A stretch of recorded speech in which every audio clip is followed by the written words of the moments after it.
जंगल में शौचालय के लिए जा रही थी जब अचानक उसे एक गंदी बदबू का एहसास हुआ। उसने देखा कि यह बदबू उसकी नहीं है, इसलिए उसने बदबू की दिशा में जाना शुरू किया। अचानक उसकी एक टांग फिसल गई, लेकिन सौभाग्य से वह पूरी तरह से गंदगी में नहीं गिर पाई। गड्ढे के अंदर जानवरों की खोपड़ी और हड्डियों का ढेर था और वहाँ एक हाथ भी था जिसे महिला ने देखा। उसकी मदद के लिए उसका बॉयफ्रेंड डैनी वहाँ पहुँच गया। वे बात ही कर रहे थे कि तभी एक पिकअप ट्रक आ गया। ट्रक से एक ड्राइवर उतरा और उसने ट्रक में पड़े जानवरों के शव गड्ढे में फेंक दिए। ड्राइवर ने उस हाथ की ओर बढ़ने की कोशिश की जिसे देखकर सब लोग चौंक गए, लेकिन बाद में पता चला कि वह हाथ असली नहीं था बल्कि एक स्टाइल मॉडल था। डैनी और महिला ने सोचा कि उन्हें यहाँ से निकलकर मैच देखने जाना चाहिए, लेकिन उनकी एक गाड़ी खराब हो गई थी। उनकी बातचीत ड्राइवर ने सुन ली और उसने कहा कि वह उन्हें वहाँ पहुँचा सकता है। ड्राइवर ने महिला को अपनी जैकेट भी दे दी, जिससे महिला को थोड़ी राहत मिली। जब वे पिकअप में बैठे तो महिला ने देखा कि ड्राइवर की कमर पर एक चाकू है। यह देखकर उसने घबराकर डैनी को इशारा किया। ड्राइवर ने कहा कि यह चाकू खाना खाने का उपकरण है। फिर ड्राइवर ने गाड़ी रोकी और बताया कि एक छोटे से गांव में एक गैरेज है जहां उनकी गाड़ी ठीक हो सकती है। गांव पहुंचने पर उन्होंने देखा कि पूरा गांव खाली और बहुत ही शांत था। गैरेज भी खाली था। उन्होंने चर्च की ओर जाने का सोचा जहां एक शव यात्रा चल रही थी। उन्होंने वहां इंतजार करने का फैसला किया। एक आदमी बाहर आया और बताया कि वह गैरेज का मालिक है। उसने कहा कि वे चर्च में क्यों आए जबकि उन्हें एक फैन बेल्ट चाहिए था। आदमी ने कहा कि वह आधे घंटे में फैन बेल्ट लेकर आएगा। इस बीच डैनी और महिला एक वैक्स म्यूजियम में गए। वहाँ महिला ने देखा कि एक आईना में कोई उन्हें देख रहा था। डैनी बाहर जाकर देखा और जब वह वापस आया तो महिला बहुत डर गई और वहाँ से निकलना चाहती थी। जब वे गैरेज में पहुंचे तो उन्हें फैन बेल्ट मिला, लेकिन डैनी ने कहा कि वे 15 इंच का बेल्ट चाहते हैं जो वहाँ नहीं था।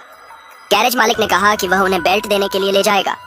जब वे मालिक के घर पहुंचे तो मालिक ने उन्हें पहले अंदर जाने को कहा और खुद ऊपर जाकर बेल्ट लाने लगा।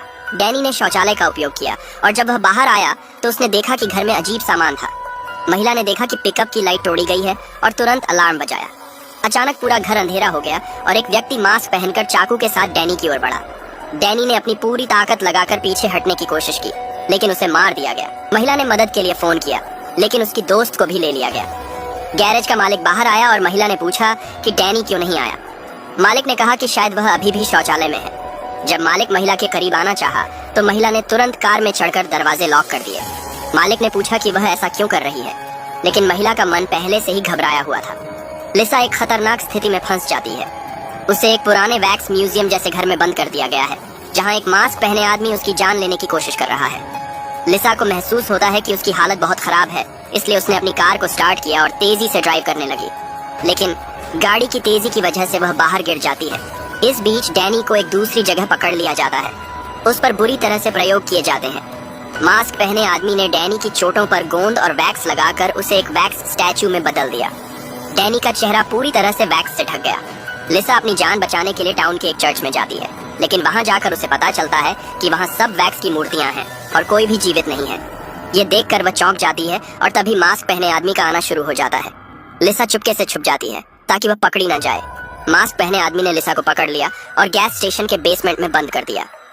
लिसा की मदद के लिए उसका भाई मैट और एक दोस्त वहां आते हैं, लेकिन मास्क पहने आदमी ने लिसा के मुंह को गोंद से सील कर दिया। मैट को पहले बताया गया कि लिसा वहां नहीं है, लेकिन उसने छुपकर लिसा को ढूंढ लिया। मैट और लिसा ने मास्क पहने आदमी से लड़ाई की और वहां से निकलने की कोशिश की। मैट ने जानबूझकर ग्लास तोड़ दिया ताकि मास्क पहने आदमी का ध्यान खींचा जा सके। दोनों ने एक मूवी थिएटर में छुपकर वैक्स स्टैचू की तरह डिस्गाइज किया और सुरक्षित निकलने का प्लान बनाया। अंत में लिसा और मैट ने वैक्स म्यूजियम के अंदर एक चौंकाने वाला रहस्य खोजा। उन्हें पता चला कि एक बर्बर परिवार ने जुड़वा बच्चों को अलग किया था। आग लगने के बाद लिसा और मैट को सुरक्षित बाहर निकलने की कोशिश करनी पड़ी। फाइनली वे बेसमेंट से बाहर निकलने में सफल हो जाते हैं, लेकिन एक गंभीर लड़ाई के बाद दोनों भाई आग की वजह से मर जाते हैं। पुलिस ने इलाके को घेर लिया और मैट और लिसा ने अंततः घर वापसी की। ये कहानी एक बेहद थ्रिलर और इंटेंस अनुभव है, जिसमें हॉरर और ड्रामा का बेहतरीन मिश्रण है। अगर आप ऐसी और भी थ्रिलिंग कहानियों के लिए उत्सुक हैं, तो और भी दिलचस्प कंटेंट के लिए फॉलो करें।